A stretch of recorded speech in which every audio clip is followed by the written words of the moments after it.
अभी अभी तो आई हो, अभी अभी तो,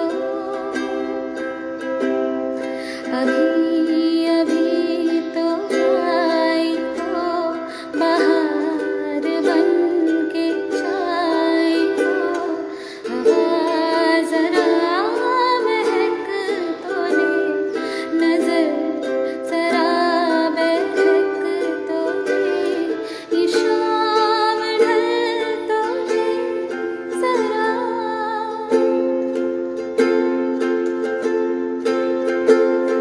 ये शाम ढल तो ले जरा, ये दिल संभल तो ले जरा, मैं थोड़ी देर जी तो लूं, नशे की घूंट पी तो लूं, नशे की घूंट पी तो लूं, अभी तो कुछ कहा नहीं, अभी तो कुछ सुना नहीं, अभी ना जाओ छोड़ कर, कि दिल अभी भरा नहीं, अभी ना जाओ छोड़ कर, कि दिल अभी भरा नहीं, अभी ना जाओ छोड़ कर। दिल तो ज़रूर भरा नहीं है, पर taking baby steps we have actually reached to the end of season 2 of our very own talk show, our very special talk show, PhD the Philosophical Drama. And what better way to actually drop the curtains of this season than to witness the story of how this show was created. How was the birth of this show, the idea for this show? We all know we have ideas, we have dreams, we have the will to do something different, something new. We all want to change the world. But we rarely have the strength, the courage, or even the motivation to actually incarnate our ideas, turn them into reality, and actually live those dreams. Such was the idea of this show, boxed up in the corner of a brilliant mind. A brain that was busy with the struggles and hardships of PhD and life as a whole. So how did that idea turn into something that we have today? This platform that's so great for spreading all the ideas, the experiences that we have, and above all, spreading positivity to everybody around. Let us get to know the story from none other than our director Saab himself, Dr. Amog Aparna Mahesh Chandra. He has done his PhD from IISER Pune in the field of chemical biology, and he focused mainly on chemoproteomics. And right now he is a postdoctoral fellow at EPFL Switzerland. Keeping all of this aside, as we all know, he is a brilliant actor, a prolific writer, and above all a brilliant director, and this show is a proof to that himself. So without further ado, let's have Amog in our life. I know all of you have been waiting for this episode, so I don't want to take much more of your time, and let's add Amog to this chat.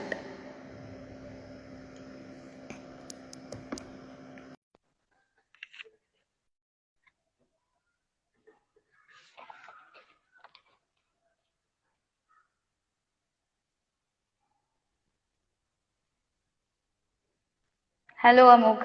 Am I audible to you? Is everything good? Yes, everything is perfect.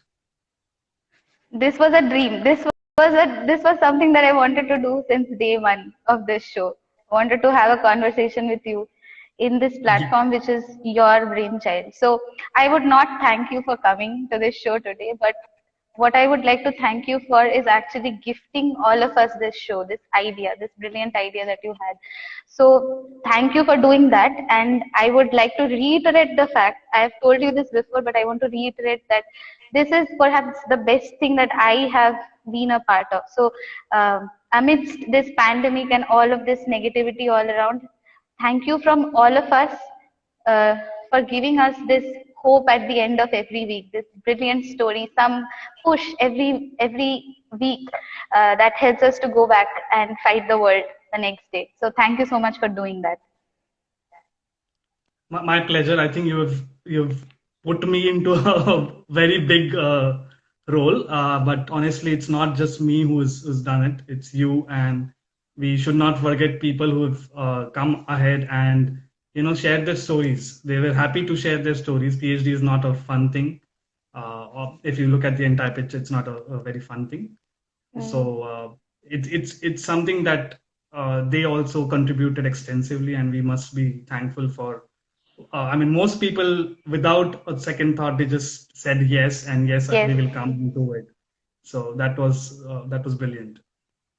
Yeah, that was really great, and we had so many interesting stories. So it was a brilliant experience for both of us, and also I'm pretty sure all the viewers had a great time.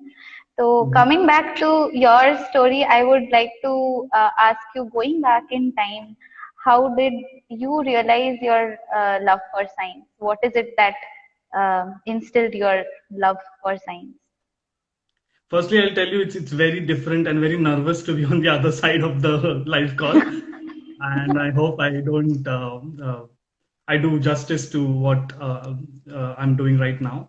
So going to science, I was not a person who was very much interested in doing science as in academics, reading about chemical reactions or vectors and thermodynamics and biology, big figures. During my school time, I was not a person who would enjoy doing it, but it so happened that I would always score good grades. I don't know how, but it would happen. I will study sincerely and do it. I was not a person who liked doing it extensively. But during my 11th and 12th grade time, thanks to one of my friends, Ankit, who was also recently a storyteller on our show, he put the seed of me needing to work on organic chemistry extensively, because if I don't work on the basics right now, he told me that it will be a big problem at the end. Hmm. So here I was trying to figure out what I should do to make sure that I have some command over organic chemistry. And I started reading a book called Morrison and Boyd, organic chemistry book by Morrison and Boyd. And I literally enjoyed reading it as a storybook. Hmm. And I would read it, even if my day was very busy, I would read it at night till 2 a.m. or something every single day. And it's this big. It's like a block, big Hmm. block of fun stuff. So that was something that actually interested me in science, and more specifically in organic chemistry. And that what I would say was a trigger for me to move towards science. Okay, that's pretty interesting. So, as I had already mentioned, you also, I'm pretty sure you explored your love for theater and performing arts at a very early age. So, how did that happen? How did you stumble across theater in life? Honestly, I'm a very shy and introvert person. People who know me closely, they know that. And uh, it so happens for introvert people that they find some way to express themselves, because they cannot randomly go and make friends and talk to people just as such. So my way of doing it was, I think, theater, and going on the stage where I don't really need to talk to people. I don't really need to tell what I'm doing, but I can just be myself, or whatever character I'm playing, and I feel that I own that place for a tiny bit of time. So that was something that I think is a way I try to express. And if you ask me about the start, I think it goes back way back in the fourth grade, when I think I directed my first skit. in school. And I won't call it as a direction because I was just probably telling people what they should do. That come in and do this and say this, and those kind of things as a kid you do. But later on, I realized that okay, this is somewhat what we can call a direction. Somewhat giving directions to people what to do on Right. stage is something direction, and maybe I have something in me that I can do. And throughout my school time, I have been writing plays for the just for the school level, not doing anything outside of school. But every year, people would love what I'm writing and doing. They were not plays, I would say, just small skits, maybe 20, 30-minute skits. And that is where I think it got built up as a director, and my love for theater, because it, as I said, it just allowed me to express what I had in my mind. It was my expression platform. Being a child who was not very confident of being on stage or being in front of people, talking to people, this somehow made me feel okay. I can do this. This is something. This is Right. where I belong. Yeah. Okay. So doing, as you said that you were never keen on coming into academics per se, but you were interested in science. And on the other hand, you had this passion for theater and direction. So, like, was there ever a tug of war, and how exactly did you land up into academia? That is something that, because given your flair for theater and all of this, like, I have always been intrigued that why a PhD? How did you land up here? Yeah, so this will go back to my childhood. I have an elder sister who is again brilliant in academics, and I was always following her in academia, doing giving maths olympiads and doing all sorts of things, and she was always my like role model in front of me. That okay, can I try and achieve what she's achieving? Hmm. So that was something I was trying to do, and my sister is also a PhD. So she moved into biology after a point, and I was trying to understand what I can do, but I knew that okay, she's there. I can follow her. I know I can do that, Hmm. and she was always the person who was confident about me doing things. Hmm. Also, simultaneously pushing me for theater as well because she knew that I like it. So I remember when we were discussing of going for a bachelor's course versus going for engineering, for example. She was the one who supported me to go to Ferguson College for a BSc and do chemistry. Uh, and the second most important reason, apart from doing organic chemistry, was that Ferguson College has a brilliant theater circle. There are people who just do art very passionately there, and she and me, both of us together, thought that that can help me, do science as well as follow my passion in theater. So I would say that Hmm. that is the biggest reason, I think, following my sister and possibly like delving into areas where I could do both together. Uh, because I'm curious about new things in science. I'm always curious why something works, or for example, because my field is more into drug chemistry, I'm always interested in looking at why a particular drug works. So Hmm. that curiosity actually helps me in both of my passions about science, about theater, and doing things simultaneously. But taking up a PhD, like it's something, so doing things, science and being curious about things, but PhD, like by itself, is like it's a big commitment. Yeah. And did you ever get like feel scared or not sure, unsure of taking up something like this, like a PhD? And like, how did you like land up in the lab that you worked in finally? And like, how was the journey? Like through all these years. Yeah. So this goes back again to my bachelor's time when I was a NIUS scholar Hmm. working in a lab at the Homi Baba Center in Mumbai. Hmm. And that was my first exposure to research, so to say.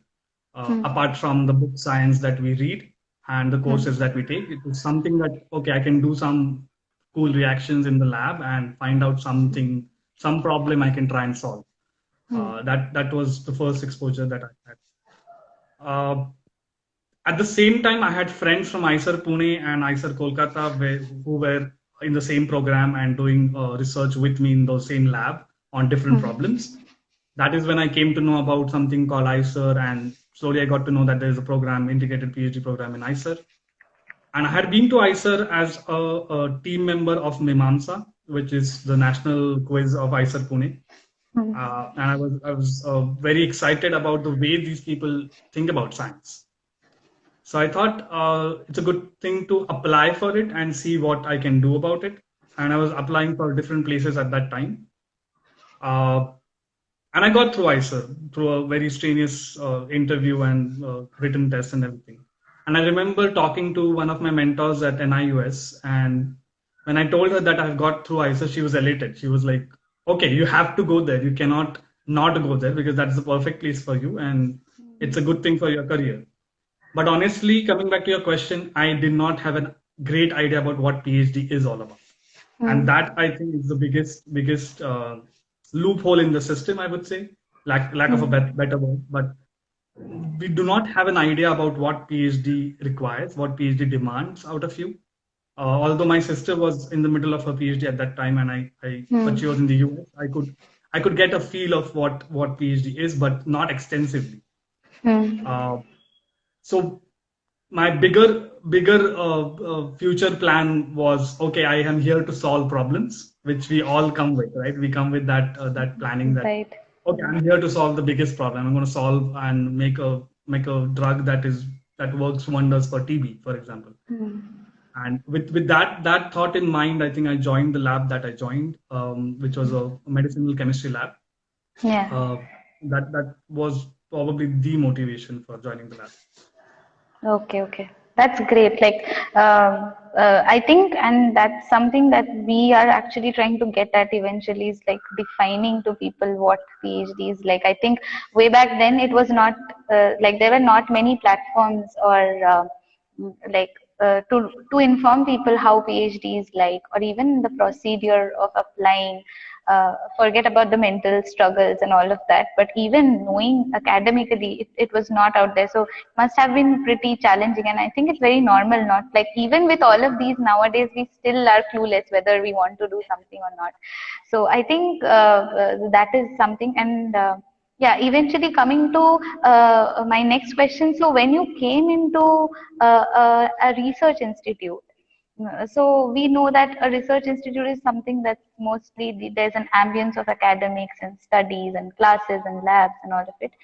But you were one of the first people in IISER to actually seed the ideas of theater and drama and all of this. So being the introverted person that you were earlier, how did you like start it off? Like, what was the push? How exactly? Because it was really difficult to actually in a research institute seed the ideas of theater and performing arts and all these things. So how did you start it off? Actually, I would disagree because before I started it off, I think Gaurav Isola had started C minor, and one season had happened with Okay. a lot of Okay. performance. But with me, I wanted to have one structure into getting a theater play, and that came because I had started my own group just before joining IISER, maybe 2-3 years before joining IISER, an experimental theater group in Pune with a few of my friends. So that I had already produced some 5-6 plays which had been showcased in different parts of the city, and I already knew that, okay, I know the process of making a play. And when I saw that IISER has such brilliant artists, I mean, honestly, that can trigger a person like me that, okay, if I want someone to sing a classical piece, I have that person. I have probably 10 people who can do that. If I want someone to play an instrument, I have some 20 options. I mean, that's something that you have some things in your armory as a director, and then you start looking at a bigger picture, because if you do not have the resources, you cannot really look for it. And I must say that I was surprised, honestly, that a research institute like IISER, where people are very focused and very sincere about science, Right. they had this second thing in them, which was really brilliant. I mean, you yourself are a brilliant singer and an actor. Uh, it just drove me to a level that, okay, I can plan something big here. I don't really need to worry about what resources I have, because I have plentiful here, and I can really think about doing magnanimous things here with these people, Hmm. because everybody's interested. They just, again, they just needed direction, I would say. And I think I just decided to give a direction to that thing. I didn't do a big thing, because uh, the talent was right there in front of me, in plenty. So that really helped. And I think, secondly, looking at how strenuous your life can be in a research institute, again, to express myself and to find that peaceful place at the end of the day. I think this worked out pretty well, not just for me, but for many people who would look up to coming to rehearsals and, working on projects like these. So that worked out for quite a few people. Yeah, I'm pretty sure you make it sound very easy, but I know that there's a lot of other things that go on behind. Like, it's not only to find people. There are most lot of cases you really have to like uh, pursue a lot of things, like pursue people or ideas, and it takes a lot of effort to do something like that. So, um, you took productions in ICER to a different level, and that I have seen it myself. That requires an immense amount of time, effort, and the most important thing is organizational skills and planning and all of that. So, was it ever a challenge for you to do it alongside work, because it gets pretty intense, like through your PhD, towards the middle and towards the end of your PhD, you have taken up some very big productions. We'll talk about them eventually, but I just want to know that, like, was it ever, obviously it was a good thing, like it helps you go back to lab and kind of refreshes you, but then it comes with a lot of responsibility at the same time. So how did you manage or balance that with the work that you were actually doing in lab? So if you can just give an idea. Yeah, so as a scientist, I think, as a person who does everyday, who's in the lab every day, it is very important that you are disciplined at your job and you have a good organization about what you're doing. Hmm.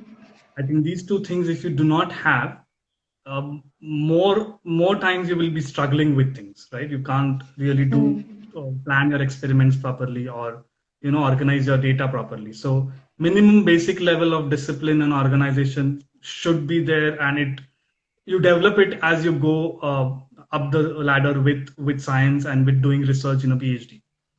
Luckily for me, I am a way more organized person and disciplined person at at the first level.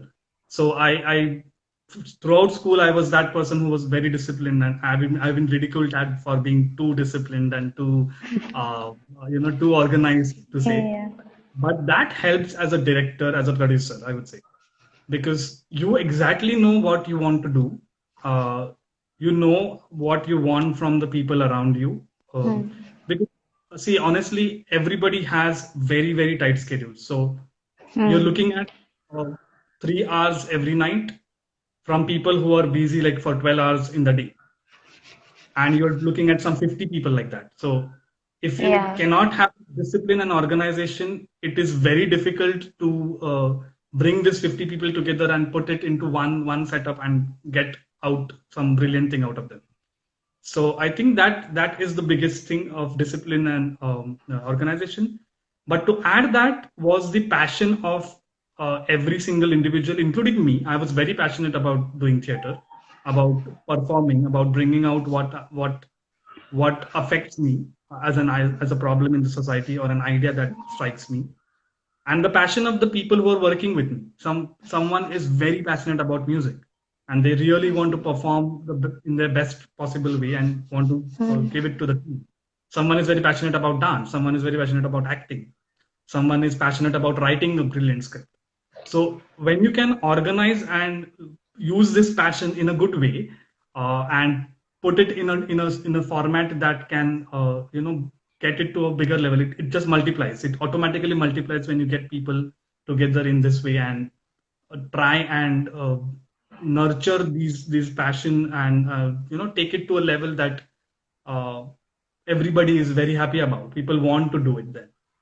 That's how I think one can dissect this thing that I did, if I say it that way. Yeah. But balancing out your work, because this is actually a lot of effort. So I know that there's discipline and all of it, but there have been, I'm pretty sure, times when you might get like a little bit demotivated, or so what is it that actually like drove you through? Because it was these were times like months of preparation, and I'm pretty sure that you have had like difficult times like RAC meetings and all of this. Through all of this, we were also doing all these productions side by side. So like did you ever get demotivated, and what is that thought that actually kept you going, like that made you persist this uh, time and again? Yes, you get demotivated at times, definitely. Not just as a PhD student. We have been hearing stories about everybody Right. not having that great phase in their PhD. I had Yeah. those phases as well. And you'd get demotivated as a director, as a team Right. leader, Most as a importantly, yeah. producer, when you see lack of Hmm. discipline, when you see Hmm. that 50 out of 50 people, 40 people are so much motivated and so much interested in doing that, and 10 people just are not that focused. Because then I, as a director, I feel guilty that I've been calling 40 people for the rehearsal who are ready to give their time, their effort, and because of some few people it doesn't really work that way. But at such times, I would look at the bigger picture. I have always taken up issues that I thought were very important and that affected me extensively. And I thought putting them on the stage, because that's my mode of expression, putting them on the stage, looking at that bigger picture was the most important thing. And even if I was demotivated, I have walked out of rehearsals at times. I have done that. And people have been like mad at me that why are you doing such things? But coming back to the rehearsal room then and looking at the bigger picture, that this is what I'm trying to do. This is what needs to be spoken of. This is something that needs to go on the stage. This is what people should Right. know. That I think drives you time and again as a performer. I think not just as a director, as a performer, as an actor, that keeps you motivating, because ultimately your goal is not just the art, but how the art impacts people. That is Right. what you're trying to do with this. Yeah. Right. So, yeah, you have taken up like very interesting ideas and topics, very sensitive topics, and one of them is PhD itself. You did a play on PhD. So, doing a play which actually looks at the nuances of PhD and then criticizes PhD. Did you ever feel skeptical of doing this in a research institute? I mean, it takes a lot of guts to do something like that. So, how did you come across the idea of doing this, and how did it turn out for you? I was hell scared when I was doing it because I was not sure how people are going to take it. Yes. And if anything, it probably might affect my career. There is a Right. chance, because if it hurts the sentiments of some people, you don't know what's going to happen with you. Right. The play itself was named PhD, the philosophical drama, the name of the show. Yeah. Uh, Honestly, this was not a very well scripted and planned performance. Uh, Very few times this thing happens that you do not have a script for a play, and this was one of them. This was an entirely improvisational act without a script and was done in a span of about 8 days, uh, right from scratch. That's crazy.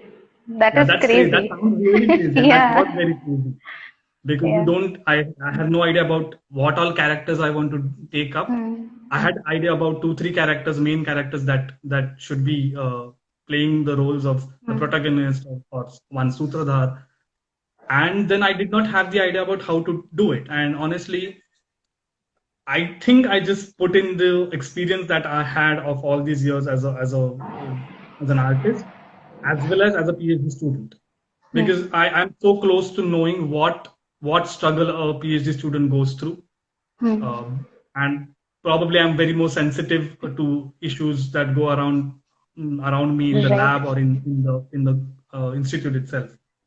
So I think that helped me in building it up as a story of one PhD student right from scratch to attaining the PhD, joining the institute to attaining his PhD, and it was all improvisational. It was all based upon honestly, it was all based upon real life issues that you Issues. see every day in the lab, which made it kind of easy because everybody who played a part in the play were PhD students or were BSMS students. So they knew the research structure very, very nicely. And luckily, I was very scared of putting it up and I was scared that people may not be happy. But the students as a whole, they just took it on their head. It was very, very well received by the faculty, Right. and that helped because, as I've said it in some of the talks somewhere, that कभी principal investigator भी तो PhD student था Hey, या थी. right. Yes. They know that they've gone through that, so Right. they could relate to it. They know the Hmm. struggle, they know the problem, so they could relate to it. And it was not something that I tried to ridicule some people. It was more of a farce. It was a looking at a very very sensitive and serious topic in a very very comic way, in a very very tangential way, not directly hitting it at it. So I think that helped as well, and people were very happy to accept what was going on, and they enjoyed it basically. Yeah. Yeah. So was this the seed for the show that we have today? Like, was that the very inception of the idea of the philosophical drama, or how did like from there to the idea of doing a show like this? How did it come up? This idea. I would say yes, to a certain level, yes. But again, because I was a PhD student, I have a Right. elder sister who's gone through PhD. I have other friends. Everyone around is a PhD. Basically, I just find everybody is doing a PhD or they have got their PhD. So you know real life stories very very Yeah. closely. You know their struggles. You know what is going on. And honestly, I am a person who believes in looking at the process more than looking at what is the output. Because you might have a brilliant output, but the process may be really crappy. Or you might have an amazing process and you may not succeed to that level, and it's fine. But looking at the process is very important. And that, I think, was the seed of this show. But more so, it was because of COVID, because you just can't go anywhere. I was stuck in my room. Although labs here have started working again, but I was in a very in a position where I could relate to the struggles even more because I could see what's happening around again and how people are not being able to go to lab. And I thought, okay, there is this fun thing called Instagram Live, and I started seeing, okay, people are using it really well, and I just thought, okay, let me think about asking people. It was again a very very gutsy thing to do, to ask Right. someone that can you come live in front of a few people and just tell what you did in your PhD. And hey, you're not talking about your science, you're talking about the process, you're talking about your Right. struggles, you're talking about mental health issues, you're talking about how you came out of the failures that you had in your PhD. How did you succeed? And this was a very, very gutsy thing to do. And I remember talking to you on a video call and just telling you, hey, I want to do this. Are you in? And you were elated about doing it and you just jumped in. Yeah. So it was the seed that I had gone through a PhD that helped me to think about the process, which is very important. And but again, thanks to so many wonderful people who, without a second thought, they just decided, okay, we can come and we can talk about our PhD. It's fine. It's a good thing to do. And I'm glad that this show is going to greater heights and people are really appreciating it, and they like that we're talking about the process. And because everybody talks Right. about science, right? You talk about science in your Right. papers, in conferences, in thesis, in presentations at seminars, you're always talking about science, and it's a good thing. You should talk about your science. But hey, you should also talk about the process. You should be knowing what it takes to do a PhD. And with this, I think I also remember one incident which I can share, which almost everybody of us has encountered at some point of time, and that is people very casually say ki, this guy or this girl is talking about this. Hey, I think they have got a PhD in that field. तूने PhD हाँ की है क्या इसमें? They just say that. And हाँ that would trigger me like extensively, like, hey, no, getting a PhD is not that easy. Don't talk about it very हाँ casually. It's humongous effort to get a PhD. We we literally burn our souls to get a PhD, and it affects us. It takes हाँ something away from us. It gives something to us. So I think that uh, in a combined way was indeed the seed for this show. Yeah, because it's even I have faced this. People have very messed up ideas about what how PhD is like. So पढ़ाई कैसी चल रही है? And this is Yeah, yeah, so much more than what पढ़ाई और class कैसा चल रहा है. अच्छा इसके लिए पैसे भी मिलते हैं. So people do not have an idea, and that's just because of the lack of awareness. And I think yeah. something like this, That was another thing that right? we've been discussing this for the last 8 or 9 months. This show is running. That the people who are not have no idea about PhD have started to, because people are sharing these YouTube videos and Instagram videos with their relatives, and hey, I was on the show and everything. And I've got responses from people that some of their relatives did not know their struggles so extensively, but because of this, because they explored this part and they talked about it, now they say, oh, okay, you had to go through such different things to get a PhD. And that I think is important to reach out to the people that what the PhD community is doing at such, because ultimately, if you take the PhD community as a whole, we are the ones who are solving the world's biggest problems. I think we are the ones who are doing, Yeah, sure, sure. not one individual person, but as a As community, a community, we are definitely, doing definitely. what the world needs today. And the people who are not a part of the PhD community should know what we go through, not just at the scientific level, but at the emotional and the personal level as well. So that was another important aspect that we wanted to explore. And I'm glad we could do that, because people were talking about their struggles. People were talking about mental health and how they, how things worked out well for them, how what they did to get out of those zones. So yeah, that was important. Yeah. So on a very personal level, like if you compare yourself before a PhD and then after a PhD, and having done this show, going through this journey, talking to so many people around, like, did you perceive something new? Did you learn something new about PhD or the struggles? Like, how did your idea, uh, how you perceive a PhD, how did it change through, like, did it change? And if so, how did it happen? Oh, it did change extensively, because when I joined, it was that, okay, I have a research problem Hmm. and I have to do a few experiments and the problem will be solved. Right. Uh, and it's going to solve some big problems in the world. That's how Hmm. most people come, and Yeah. they say that they launch themselves that way, that I'm Yes. here to solve all the problems of the world. Hmm. But that is not how it works. It is a brick by brick process, and that's what I learned throughout the journey of my PhD. And I would say it's not just my PhD that I learned from, because I have this curiosity about everybody's processes. I just have that. So I will talk to people and try to extract information in the right way, of course, not going into their private stuff, but try to extract information that will help me understand the process, help me know uh, what PhD is all about. And because every individual has a different way of dealing with things, dealing with different problems of the struggle. Everybody has somewhat unique problems in their struggle, although we would say that they ultimately they become very similar problems in the entire community.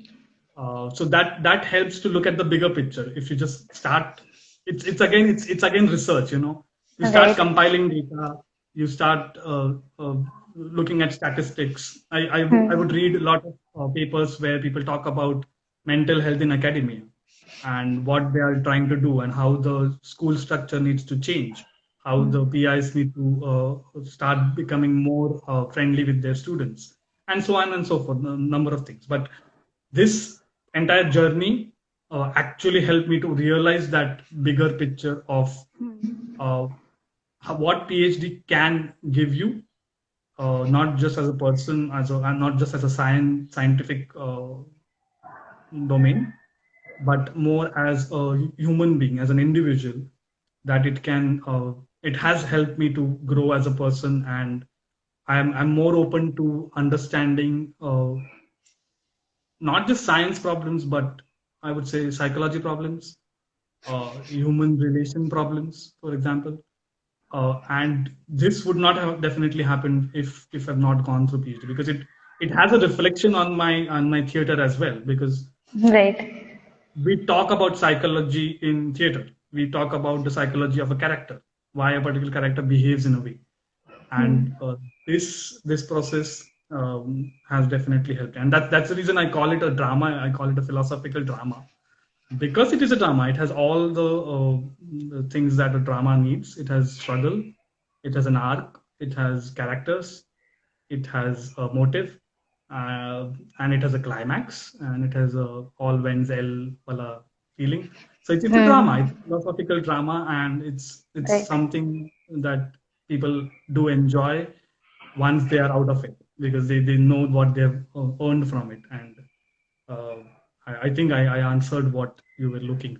Right, right. It's actually a very nice thing to hear. It's a very unique way of looking at things. So, yeah, because this kind of shows that even if you are an artist, if you have a flair for art, it's it's not a loss to do a PhD. It teaches you a lot that reflects in your art as well. Yeah. So it's not like that you are at a loss for anything, but it gives you a lot of lot to learn on a bigger scale that actually can like reflect in your art and how you think or perceive things. So I think that is very interesting to know. And my last question to you is like, we people like us or even younger people who are starting off.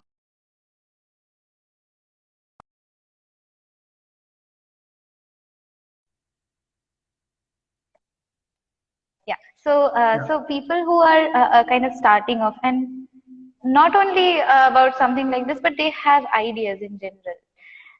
So what will be your message? Like how, because it's difficult to actually, because all of us get scared that it's everything is a commitment, doing, taking something, pursuing something. For example, doing a show like this, coming live and talking about your problems. There is always a barrier that kind of prevents you. So you being who you were as a person and now communicating to the entire world, like what will be your message to people who have like ideas but are not being able to maybe communicate or send it out to the world? So what will be your message to these people? Not just PhD students, but like people in general. Yeah, I don't think I'm that level. I can give advice, but I can give a friendly suggestion to people Right. who always have ideas, and that would be find a medium by which you can express your idea. And it's important to find the right medium. Do not express it in the wrong way by, you know, I mean, I don't want to list out the wrong ways because it can change from person to person. Person. But find a right medium to express your ideas, be it through science, be it through art, be it through something else, through poetry, through music, through anything. Once you've identified the right medium, it doesn't really matter what response you're getting from the people, because कुछ तो लोग कहेंगे. It's not possible that you do something and nobody is unhappy with it. It's impossible to be at that level. So go with the criticism, find the right medium, and just do it. Trying. We are experimentalists, right? In my both kind of passion things. I'm an experimentalist. I do experimental theater and I'm an experimental researcher. So doing experiments is important. So if you have an idea, yes, you need a proper discipline and organization about what you want to do, but you need to try it out. You cannot just wait for the right opportunity and it's not going to land up from somewhere. Uh, we had to try out and see if we can do a live show. Both of us had never done a live show like this. We had to go out of our comfort zones. And I know, I mean, people may not realize it, but both of us are always nervous before we start the show. Any given Sunday, we start the show. Both of us are nervous for that initial 10 minutes, and it's a good thing. Yeah. But even today, when you were inviting me for the show, I was a bit nervous. I was having goosebumps in all over. So it's important to just try it out. Give it a try, because without that you cannot really know if your idea was worth pursuing or was a bad idea or was a good idea. So find the medium and just give it a try. That's a friendly suggestion. Yeah, it's a great advice or suggestion, however you call it. And thank you so much for it was a great conversation. I think we all were waiting for a long time for in order to have know how this show came about. And I think all of us had a great time till now. All the episodes and all the stories that we have witnessed, they have all have taught us something or the other every week. So I think both of us had a great experience, and also I am pretty sure everybody else had a great time too. So I Yeah. would, I thank you for convincing me that I could yes. come here and talk about it, because I was not. I remember telling you that मैं अपने show में अपने आप को कैसे invite कर सकता हूँ. That's not the right thing to do. But I think you convinced me in the way that I need to, put this out to people, Race. that Yes. why talking about the process is so important. And thank you so Right. much for convincing me to come here and talk about it. Yeah, I'll take the complete credit for that, because this Yeah. was very important to do, and I'm glad we had this conversation. And signing off, I would like to thank everybody, all the viewers who have been there all through this entire season and the previous season.